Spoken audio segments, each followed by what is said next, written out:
for Professor Bin's lecture. I forgot my pillow.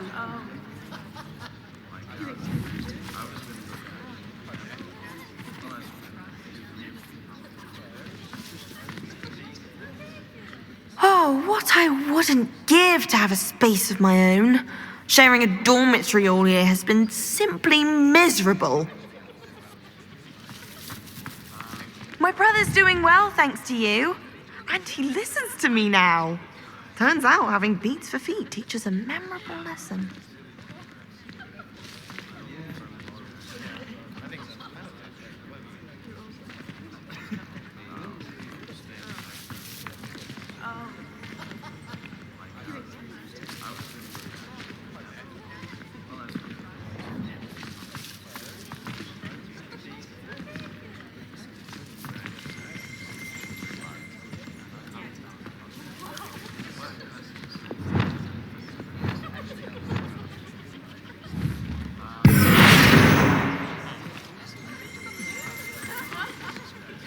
Duncan owes his reputation to you.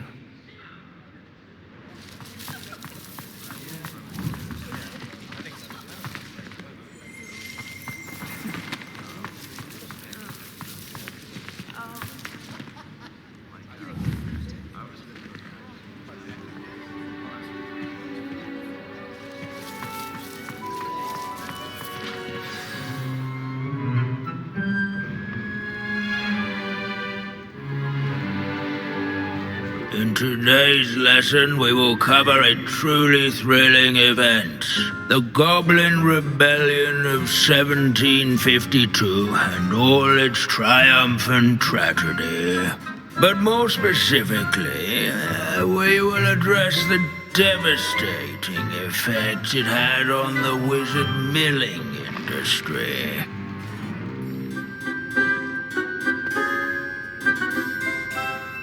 Actually, we do know the number. 632. But history occurs outside the classroom. And look, it's time for my constitutional.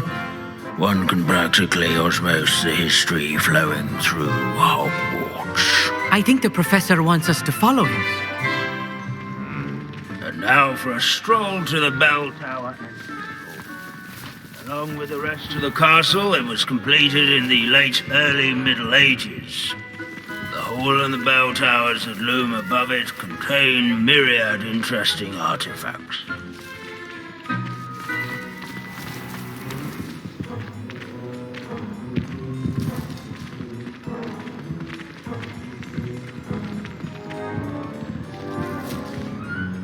Good to see you again. Recovered from that nasty bout of dragon pox, have we?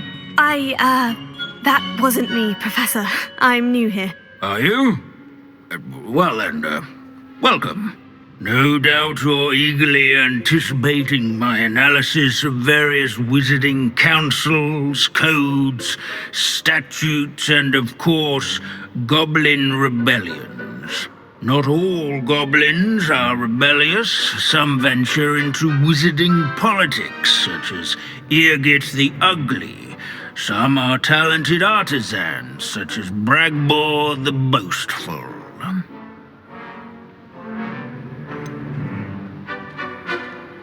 Did you say Bragbor? I think I know that name. Well known for his metalwork. I would imagine much of his goblin wrought iron and silver has survived to this very day. Oh, of course. Lodgok said he was an ancestor of Ranrock. Where were we? Oh yes. Back to our class topic for today. Grimbold Weft. Another notable historical figure. He's right nearby. Curious students can find him on display here. Searching for Grimbold Weft is so dull. Students introduce themselves to this hero. Grimbold Weft was responsible for some of the most important work done in the Goblin Rebellion of 1752. Wagadu's history is, well, a bit different than that of Hogwarts, to say the Without least. his quick hand and deft needlework, countless witches and wizards have caught cold during the late spring of that year. He never strays from the bell tower entrance. Yes, students with a thirst for knowledge. Abandoning class to wander the halls is in keeping with Professor Binns' manner of teaching.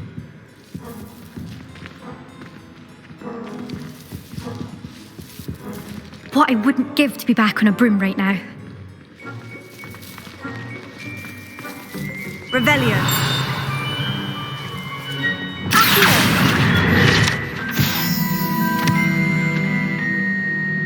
Revelio.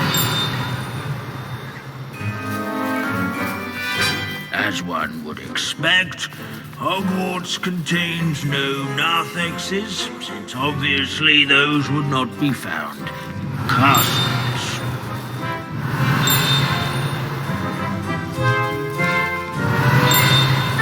Hogwarts is impervious to the inexorable march of time. Perhaps that is why I admire it so. Revelio.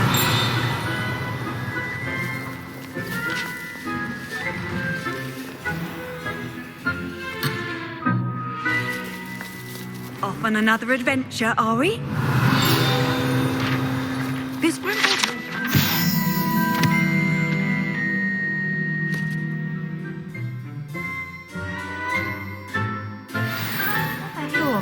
Oh yes, I see you found Grimbold Weft. Yes, I rather enjoyed seeking him out. The thrill of the scholarly pursuit. I know the feeling quite well. Now, let's turn our attention to the agreeability and general good nature of Sir Athbuddle. He's also nearby. See what you can learn from him for your next assignment. Standing in eternal but symbolic watch over the bell tower is a retinue of loyal knights, or rather, statues of knights, I should clarify. Keen-eyed students will spot the statue of Sir Athbuddle of the cheerful countenance nestled among the ranks. His fame was not won by vanquishing foes in These bits of broom are all that's left of a witch called Celine Wartnaby. Rumour has it, she was demonstrating her experimental lunar apparition charm. She was never seen again. Sir Skaggletort the Heedless once challenged a mountain troll to a game of musical chairs. Everyone to make Care to the guess who won? waving statue's acquaintance. Where can I find that friendly knight you mentioned earlier? Oh yes, Sir Athbuddle, or rather the statue of Sir Athbuddle. It can be found amongst the other statues of knights. It's easy to identify, as it's been enchanted to wave at those who take the time to seek it out. Revelio.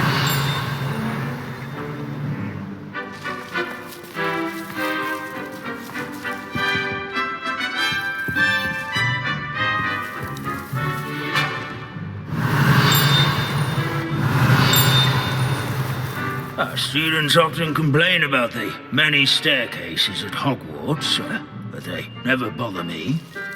If you fail History of Magic, you're doomed to repeat it. The class, that is.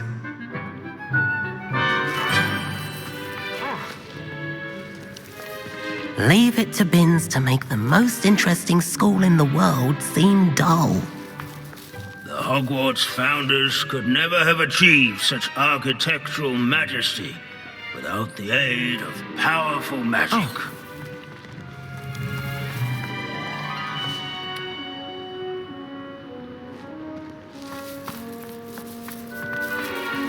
Sir Athbuddle. Ergo, his statue must affect. Revelio. This is a centuries-old likeness of Pangadon. Fearless mouse hunter and devoted study companion. People have always loved their pets. At least we're out of the classroom.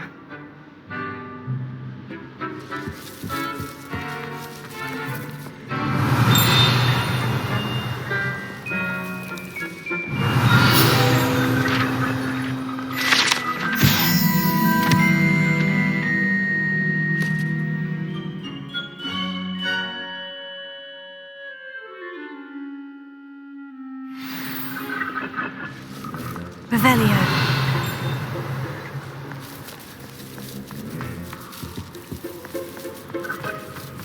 In all the centuries that Hogwarts has existed, not once has it collapsed. Professor Binns, I found the statue of Sir Afpuddle. Ah, well done. Alas, Sir Afpuddle's affability was his undoing. Died instantly trying to befriend a basilisk.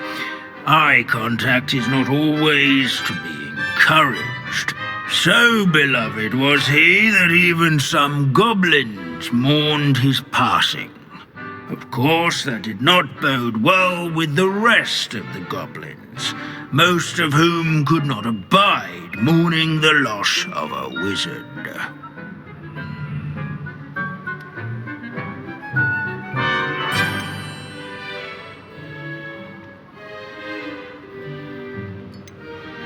Pity goblins and wizards can't get along. True, but imagine how dull my lectures would be without goblin rebellions to discuss. History does tend to repeat. It is a series of patterns, a thought both comforting and disconcerting. The wise student, such as yourself, will learn from it.